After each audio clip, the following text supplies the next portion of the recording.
Hi friends, I am Abhishek Agrawal and welcome you to this signal processing class using Python. I will be using here Numpy, Scipy and Matplotlib to demonstrate some signal processing algorithm.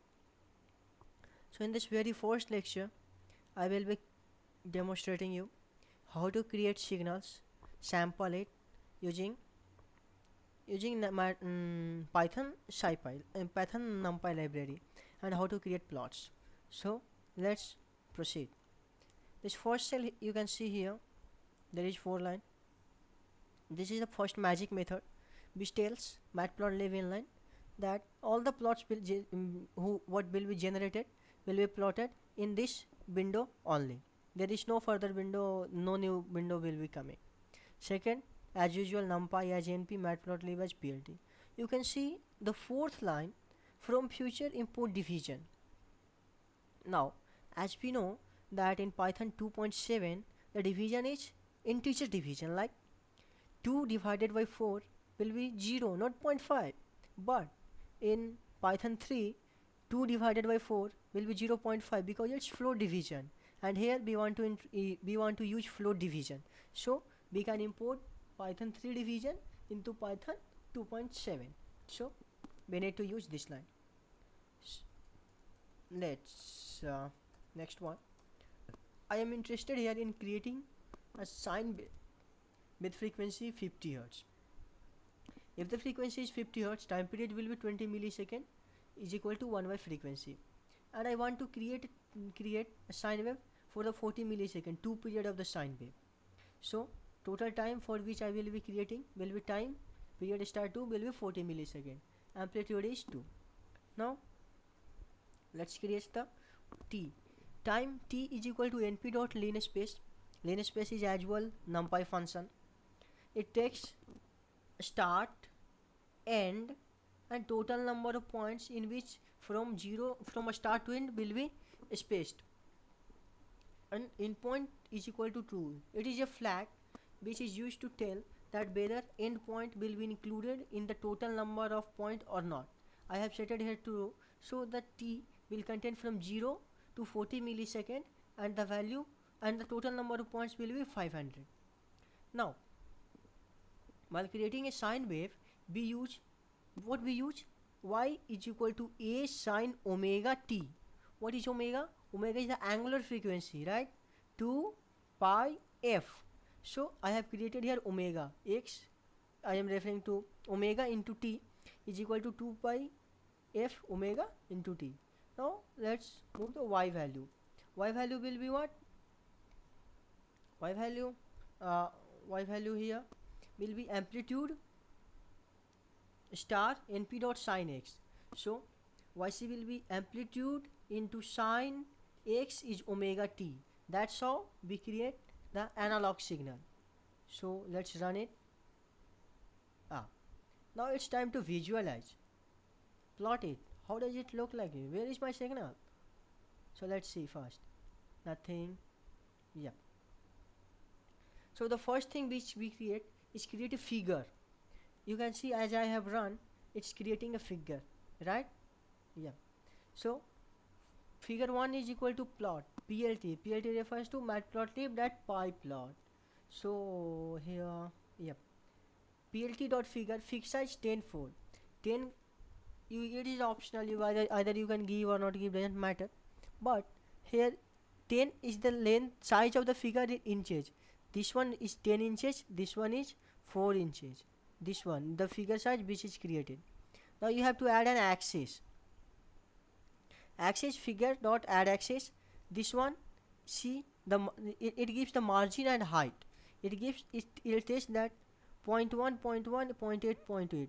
It tells that the figure is here, somewhere here, which 0.1 is left here, which 0.1 10% is left here. This one is the 0.8 means 80%. This one is the 80%, and 10% is left from here, 10% is left from here. So in the total 80% of the figure, this plot will be given. Now let's plot it. Axis dot plot x y. I have added one flag color, red color, line width, line style. Right. Let's see what is happening? It's created a plot, a beautiful plot, right? And two cycles from 0 to here, up to here, and up to here. You can see there is something, yeah, one something is missing here. It then seems beautiful. So first make a little bit beautiful. Set the x limit, y limit. That's what I'm doing. It's not necessary, but we generally used to do to look plot beautiful as we want. So now let's see what is it doing. X limit set y limit minus 3 to 3. Here is minus 2 to 2, but in future I will be adding here some random noise. As I will add some noise, this amplitude will increase. So I've set it y limit minus 3 to 3. Minus 3 to 3. X limit np 0 to maximum value here. So this part will be discarded. Now xt, this you can see the tick value 2, 4, 6, but it's random taking. It has been taken by Matlab, this pipeplot default.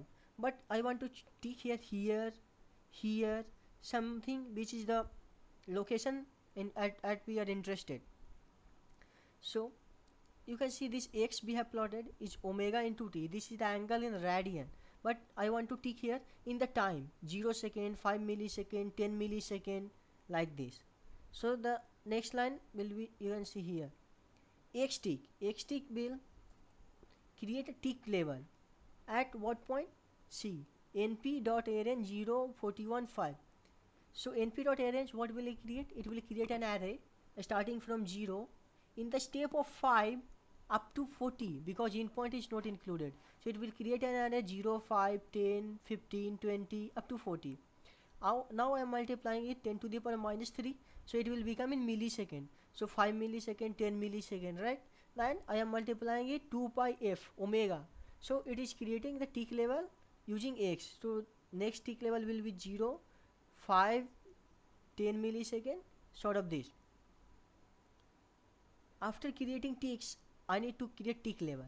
So I will be simply ticking it at 0, 41, 0, 5, 10, 40, sort of this, right? Now comes for y. Now now initially I have created to tick it from minus 2 to minus 2, minus 1, 0, 1, 2. I don't wanna see 1.0, 1.5 sort of thing. But let's do little bit modification. I have added axis from minus 3 to 3.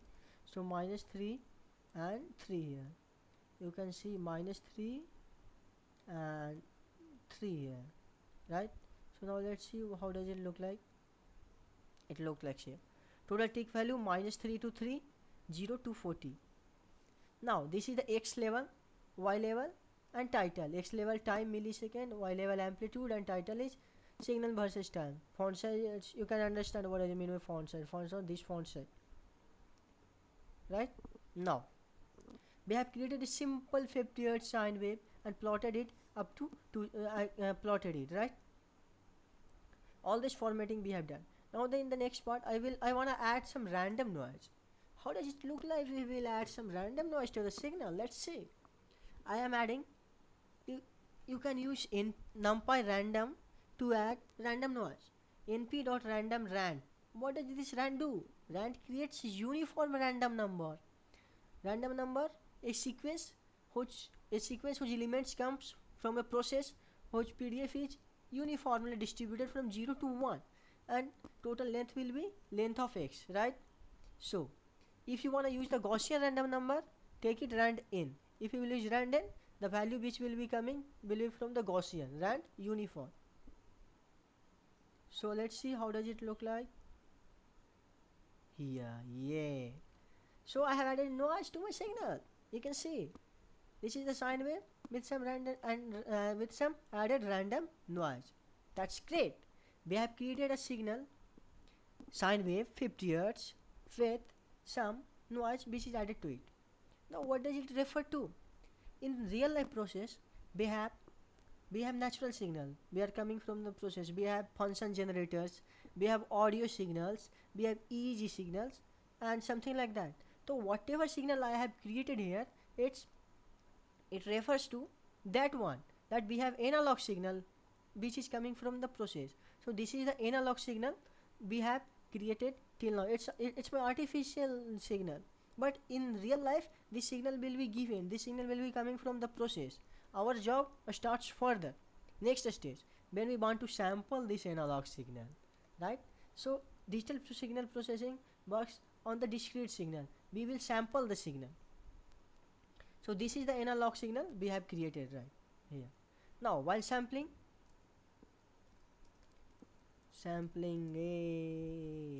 now while sampling we have to choose sampling frequency. First question, what sampling frequency should I choose?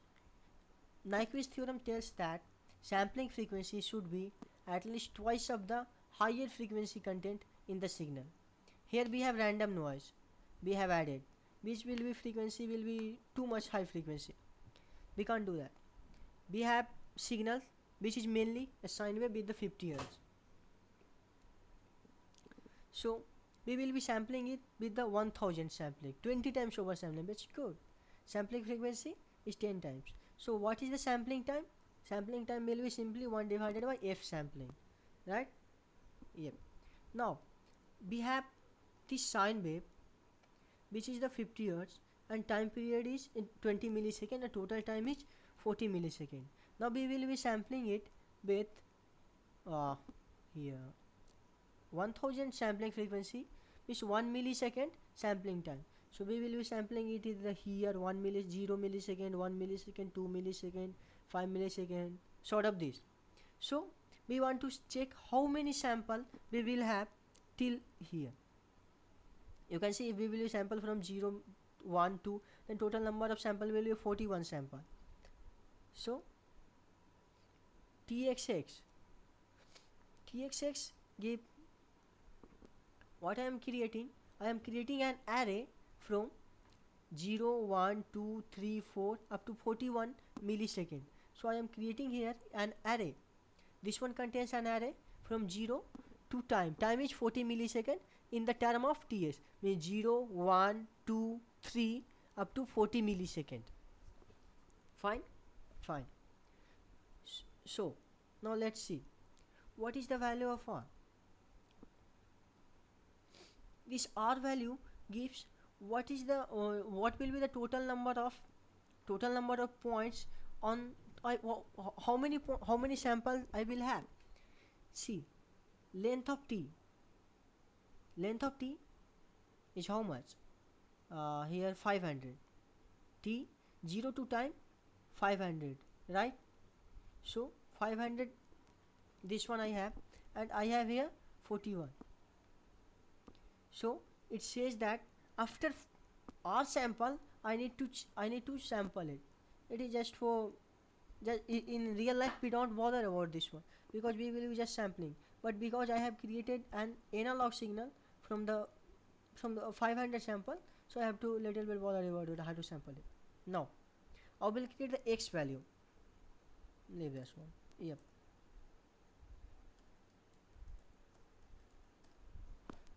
Okay, so we have sampling frequency 1000 Hz, sampling time is 1 millisecond.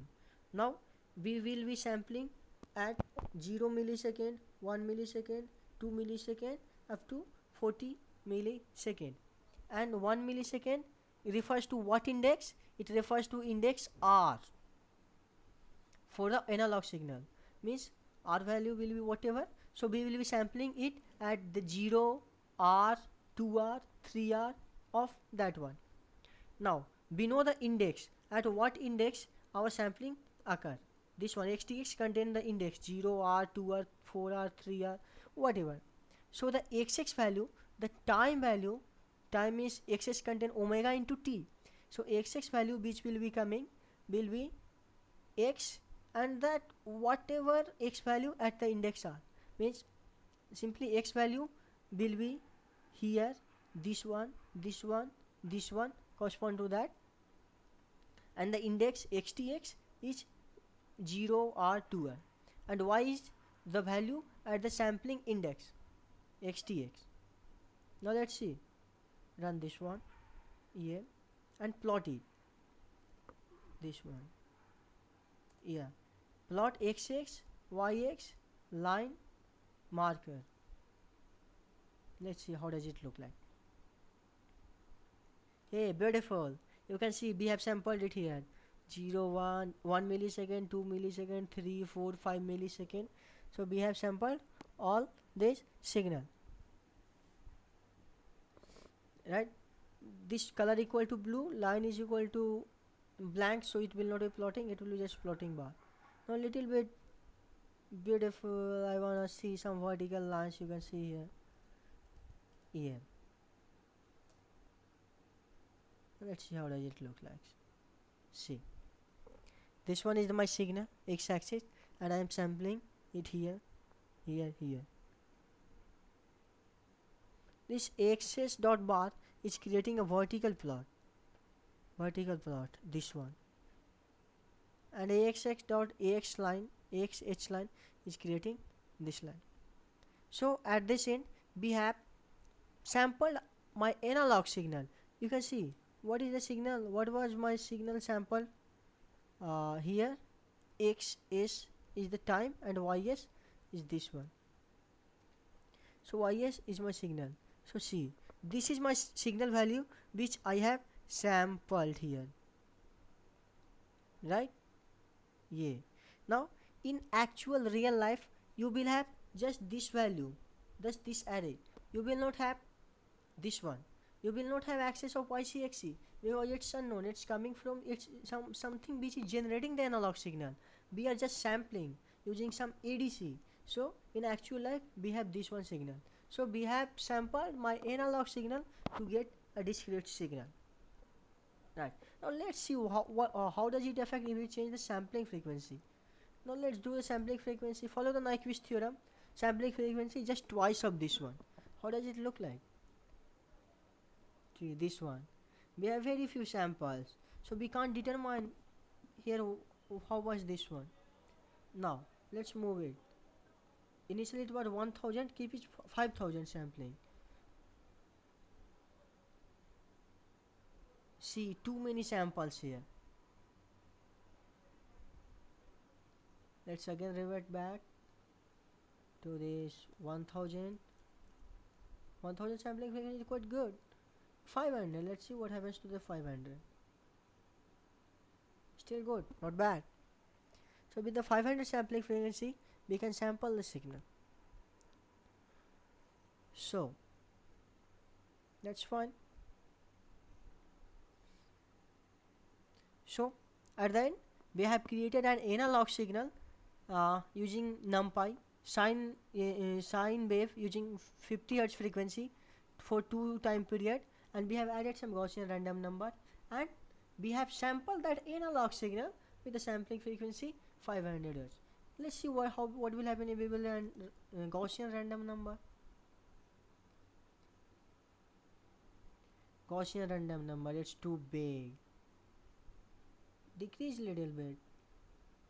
Yeah, 1, give it 0.1. This value is 0.5,